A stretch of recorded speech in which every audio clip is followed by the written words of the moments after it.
John King, USA, CNN, weeknights 7 Eastern. If you fly, if you like good airline fares, and if you like having competition and choice, this story should interest you. A bunch of travel websites, including Expedia, Kayak, and Orbitz, are banding together to try and stop Google from getting into the online airfare business. And they're asking the government to block the deal. A little background. When you book an airline reservation online, many of the major travel websites use the same software. It's from a company called ITA. Well, now Google wants to buy that software company. The travel sites say that's anti-competitive, and the Justice Department is reviewing the case. So here to talk about the legal fight that's already shaping up are Adam Kovakovich, did I say that right, of Google? Yeah.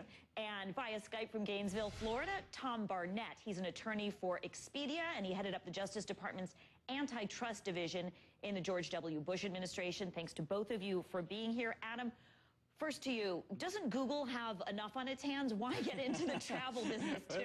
That's a good question. Let's imagine that you had some time coming off, and you know that you might have $500 to spend, and you want to fly somewhere sunny. If you type that query into Google or any other search engine today, you're not going to get a very good answer. You're going to get what we call the 10 blue links. So what we'd like to do in acquiring ITA software is to provide a better answer for consumers in the form of airfares, flight times, and then send them to sites like Expedia, Travelocity, and other sites where they can actually buy a ticket. Tom, you represent Expedia. So my question, I can see why this is competition for your client, but it sounds like it could mean more choice for consumers. Having Google get into this business, couldn't that actually drive prices down? Well, Google getting into the business is fine. The question is how they get into it. All the competition you have today between Expedia, Orbitz, Kayak, Travelocity, and others, Bing Travel, it's been great for consumers. And while I readily agree with Adam that more innovation is a good thing and we want that, competition is what's going to drive that. Google can get into the travel space on its own or by licensing the ITA software, which is what everyone else has done.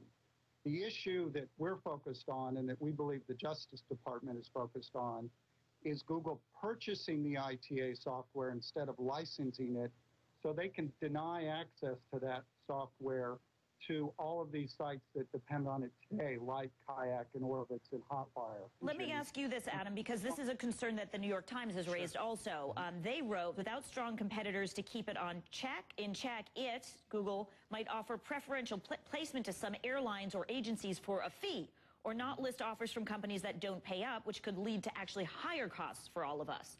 In other words, maybe you won't give us the best price first, you'll give us the one from the airline that pays you to list them first. Right. Well, it's important to say we haven't designed this product yet, and we won't be able to start designing it until we actually close this acquisition. So we don't know for sure what these tools will look like. But that said, we're big believers that this is actually going to create more competition.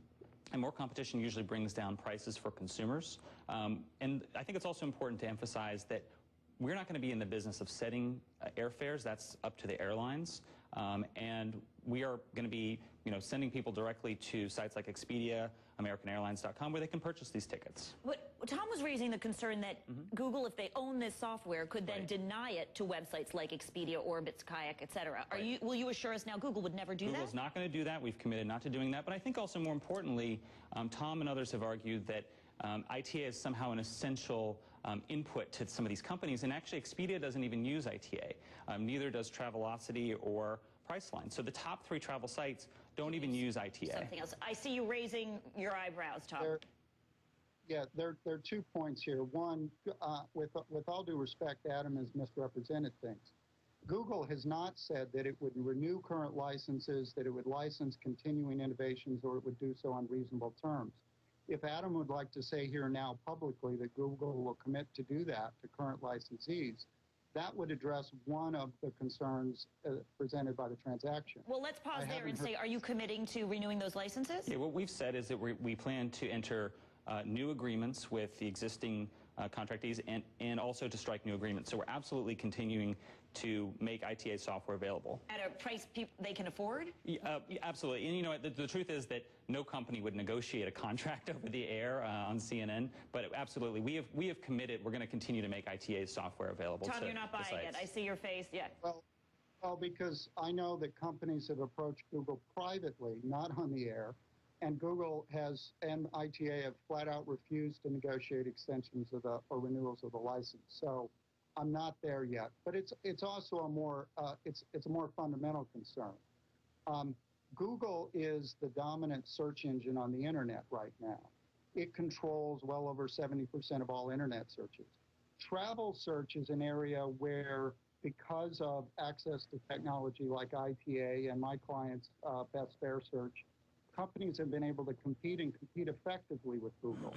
If Google is able to get this, if you will, crown jewel technology and deny others access or undermine their access to it, you combine that with their overall search dominance, and you now pose the risk that Google comes to dominate travel search as well, which means that they can inflict consumer harm if that should come to pass. And I think that's a really important point to make. The competition laws were designed to make sure that consumers have more choices. And that's what we think we're providing with this acquisition of ITA software. And frankly, in other acquisitions that we've done, we have a really good track record of acquiring companies like YouTube and other companies, and then improving those technologies, making them better, in some cases available at lower cost for consumers, for businesses, and that's what we hope to do here. Tom, will you put on your larger antitrust hat for a minute here, because I think Adam's made the point that when Google gets in the space, they think they actually innovate better than the competitors, and Google has come to dominate many online services through innovation. But are you concerned that in the broad sweep that Google's simply growing too big? Well, I am concerned if there is only one company innovating. Google has created many great products, and I applaud them for it. And if they're able to develop new ways to do travel search and new ways to present it to consumers that are better, and that's great. It will make us better as well, provided we and other travel sites are not deprived of access to key technology, and that we have a fair access to consumers. Because one thing to remember here is, most internet searches today start on Google. Google has the ability to steer folks through various mechanisms to where they want to go.